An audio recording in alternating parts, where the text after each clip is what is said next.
بسم اللہ الرحمن الرحیم۔ السلام علیکم ورحمۃ اللہ وبرکاتہ۔ ایاک نعبد و ایاک نستعین۔ جزا اللہ عنا سیدنا محمد صلی اللہ علیہ وسلم ما هو اہلہ۔ میرے پیارے پاکستانیوں، آپ لوگ تمام یہ تماشا جو عدلیہ میں لگا ہوا ہے، آپ سب لوگ جو سیاست سے انٹرسٹ رکھتے ہیں اچھی طریقے سے دیکھ رہے ہیں۔ یہ جو تماشا لگانے کی جو وجہ بنی ہے وہ چیف جسٹس آف پاکستان، اس کا مین رول ہے۔ چیف جسٹس آف پاکستان نے الیکشن سے پہلے جو تحریک انصاف سے انتخابی نشان بلہ چھینا، اس وقت سے ہی یہ فساد برپا ہو گیا تھا کہ پاکستان میں جو الیکشن کروایا جا رہا ہے، یہ ارباب اختیار نہیں چاہتے کہ پاکستان تحریک انصاف ایک لینڈ سلائڈ وکٹری حاصل کرے، اور یہ فساد کی جڑ جو چیف جسٹس آف پاکستان ہے، 4-5 ماہ سے عدلیہ کا جتنے بھی کیسز چل رہے ہیں، اتنی عوام کا ٹائم جو ضائع ہو رہا ہے، کتنے وکلا کا ٹائم ضائع ہو رہا ہے، صرف اس بات کو انشور کرنے کے لیے کہ جس پارٹی نے جتنی سیٹیں جیتی ہیں اس کو اتنی مخصوص نشستیں ملنی چاہیے۔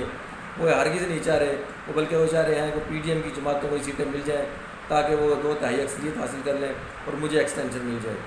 ہمارے چیف جسٹس آف پاکستان ایک ایسا نالائق اور ایک ایسا شاطر انسان ہے جو صرف اپنی ذات کا سوچ رہا ہے۔ اس کو 3.5 کروڑ ووٹروں کی عزت کا کوئی خیال نہیں ہے۔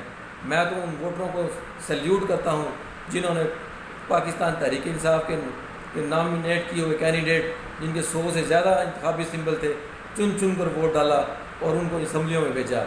لیکن انہوں نے فارم 47 کے ذریعے تحریک انصاف کی تقریباً قومی اسمبلی کی 90 سیٹیں چھین لی ہیں، اور صوبائی میں بھی کم از کم 150 سیٹیں انہوں نے تحریک انصاف کی پنجاب لیول پر چھینی ہے، اور کراچی کی 17 سیٹیں انہوں نے قومی سطح پر اور 20 سے 25 سیٹیں صوبائی سطح پر چھینی ہیں۔ اور یہ ان کا یعنی کہ کھلواڑ چلتا رہا، اور ایک شخص کے غلط فیصلے سے آج ملک دیوالیہ پن کا شکار ہے۔ طاقتور حلقے جو اس 76 سالوں سے اس ملک کی سیاہ و سفید کے مالک بنے ہوئے ہیں، وہ کسی نہ کسی طریقے سے ججوں کو مینج کرنے کی کوشش کر رہے ہیں۔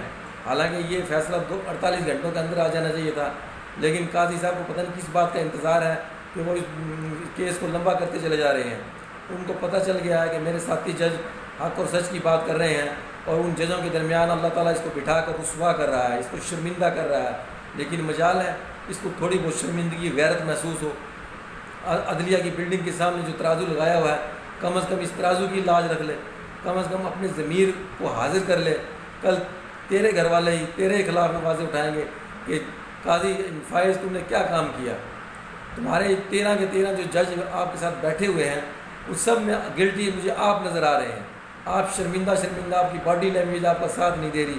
برائے مہربانی یہ جس پارٹی کا مینڈیٹ ہے، بلے کا انتخابی نشان بھی ان کو واپس کیا جائے اور مخصوص نشستیں بھی ان کو واپس کیا جائے، تاکہ پاکستان میں ہیجان کی کیفیت دور ہو سکے۔ لیکن آپ کی رائے یہ ہے کہ میں کسی طریقے سے انٹیلیجنس ایجنسیوں کے دباؤ بڑھاوانے کے باوجود ان ججوں کو مینج کر لوں، جو فیصلہ ہم چاہتے ہیں، جو فیصلہ پی ڈی ایم چاہتی ہے، جو فیصلہ اسٹیبلشمنٹ چاہتی ہے، وہ فیصلہ صادر کرے۔ اگر آپ لوگوں نے ایسا فیصلہ دیا تو ملک کے اندر انسرجنسی پیدا ہو جائے گی، انارکی پھیلے گی، اور لوگ سڑکوں پر نکل آئیں گے جو پھر آپ لوگوں کے قابو میں نہیں آئیں گے۔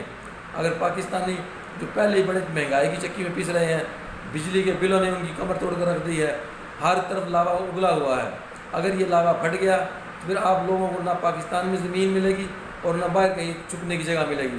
تو میں اعلیٰ عدلیہ کے جج مسٹر فائز سے کہنا چاہتا ہوں کہ فوری طور پر اس فیصلے کو دیا جائے، اور تحریک انصاف کی جو مخصوص نشستیں بنتی ہیں اس کو یعنی کہ ان کو الاٹ کیا جائے، اور ای سی پی کے جو ارریگولیرٹیز ہیں، الیکشن کمیشن نے جو بے ایمانیاں کی ہیں ان کو ہائی لائٹ کیا جائے، اور چیف الیکشن کمیشن کو کٹہرے میں کھڑا کر اس کو سخت سے سخت سزا دی جائے، تاکہ تمام پاکستانیوں کو یہ بات انشور ہو کہ ہمارے ملک کی عدلیہ با اختیار ہے، طاقتور ہے، وہ کسی کی طاقتور کے کہنے پر فیصلے نہیں دیتی، بلکہ وہ اپنی ضمیر کے مطابق فیصلے دیتی ہے اور اپنی عوام کی منگوں کے مطابق فیصلے دیتی ہے۔ اگر آپ نے یہ کریڈٹ لینا ہے تو آپ کو اپنی پچھلی ساری کمزوریوں کو اس فیصلے کے ذریعے ختم کرنا ہے۔ لیکن اگر آپ نے فیصلہ خدا نخواستہ دوسری پارٹیوں کے حصے میں ڈال دیا اور تحریک انصاف کی مخصوص نشستیں دوسری پارٹیوں کو الاٹ کر دی، تو پاکستان میں ایک بہت بڑی گڑبڑ ہونے والی ہے۔ آپ لوگوں کو اس گڑبڑ کا اندازہ نہیں ہے جو نچلی سطح پر انسان زندگی گزار رہے ہیں وہ سب اس چیز سے بڑے باخبر ہیں۔